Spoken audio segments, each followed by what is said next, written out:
atau minoritas seksual dan gender dalam pendidikan multikultural.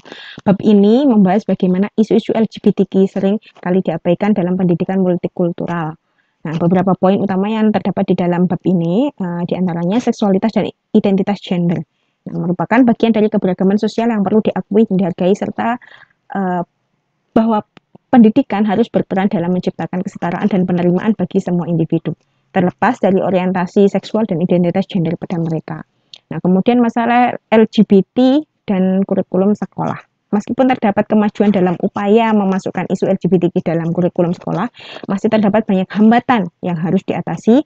Pendidikan yang inklusif merupakan upaya yang penting gitu untuk menciptakan lingkungan yang lebih adil dan menghormati keberagaman gender dan seksualitas. Nah, kemudian terdapat sejarah multikulturalisme inklusif gay dan sejarah yang berkaitan dengan multikulturalisme dan gerakan LGBTQ yang menekankan bahwa perjuangan LGBTQ tidak dapat dipisahkan dari sejarah multikulturalisme dan keadilan sosial. Gerakan ini telah berkembang melalui pengaruh berbagai gerakan hak sipil, akan tetapi juga menghadapi tantangan internal dalam hal inklusivitas dan pengakuan.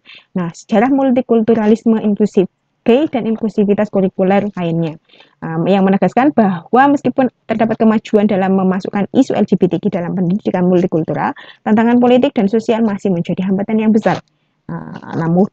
Namun inklusivitas dalam kurikulum sangatlah penting untuk menciptakan lingkungan pendidikan yang adil dan mendukung semua siswa. Kemudian terdapat tantangan terhadap homofobia dan heteroseksisme, yang mana homofobia dan heteroseksisme masih menjadi tantangan yang besar dalam dunia pendidikan. Untuk mengatasi hal ini diperlukan upaya yang berkelanjutan dalam pendidikan, kebijakan sekolah, serta perubahan budaya agar semua siswa merasa diterima dan dihargai.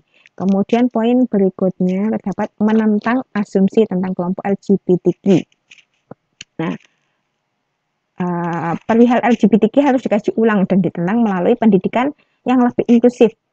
Menghapus heteroseksisme dari sistem pendidikan akan membantu menciptakan lingkungan yang lebih adil bagi semua siswa, terlepas dari orientasi seksual dan identitas gender mereka.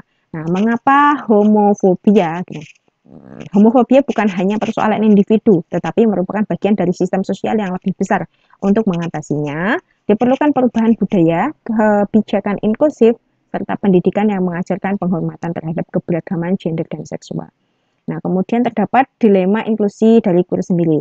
Nah, penggambaran ketegangan antara upaya untuk memperoleh penerimaan sosial dan dorongan untuk tetap mengkritisi struktur yang menindas demi mencapai keadilan yang hakiki. Gerakan queer harus memastikan bahwa inklusivitasnya tidak hanya sekedar menitik beratkan pada representasi, akan tapi juga memperjuangkan keadilan sosial bagi seluruh kelompok dalam komunitas LGBTQ. Nah, kemudian 7 hal yang harus dilakukan untuk meningkatkan pendidikan bagi siswa dari semua orientasi seksual dan gender. Untuk menciptakan lingkungan pendidikan yang lebih inklusif bagi siswa dari semua orientasi seksual dan gender, sekolah harus secara aktif menentang diskriminasi, mengintegrasikan isu LGBTQ dalam kurikulum, serta membangun komunitas yang mendukung dan menghormati keberagaman gender dan seksual. Nah, kemudian pada bab 10 terdapat pembahasan mengenai pendekatan reformasi kurikulum multikultural. Pada bab ini membahas bagaimana kurikulum di Amerika Serikat masih berpusat pada pengalaman kelompok yang dominan dan kurang mencerminkan keberagaman. Beberapa poinnya diantaranya situs umum dan sejarah populer. Nah, reformasi kurikulum multikultural bertujuan untuk mengoreksi bias historis dalam pendidikan dengan memasukkan sejarah yang lebih inklusif. Meskipun sudah ada kemajuan, masih terdapat tantangan dalam mengubah kurikulum agar lebih mencerminkan realitas sosial dan sejarah dari kelompok yang beragam. Nah, upaya penetapan kurikulum multikultural dalam reformasi pendidikan merupakan langkah yang krusial untuk mewujudkan sistem pendidikan yang lebih adil dan inklusif. Meskipun terdapat berbagai tantangan, pendekatan ini berpotensi meningkatkan pemahaman dan toleransi siswa terhadap keberagaman, sehingga menciptakan lingkungan belajar yang setara bagi semuanya. Kemudian tingkat integrasi konten multikultural. Penerapan konten multikultural dalam kurikulum perlu dilakukan secara bertahap, dimulai dari kontribusi hingga mencapai transformasi secara menyeluruh. Kemudian yang terakhir, pedoman pengajaran konten multikultural. Untuk memastikan efektivitasnya dalam menciptakan lingkungan belajar yang inklusif, pengajaran konten multikultural memerlukan paduan yang jelas.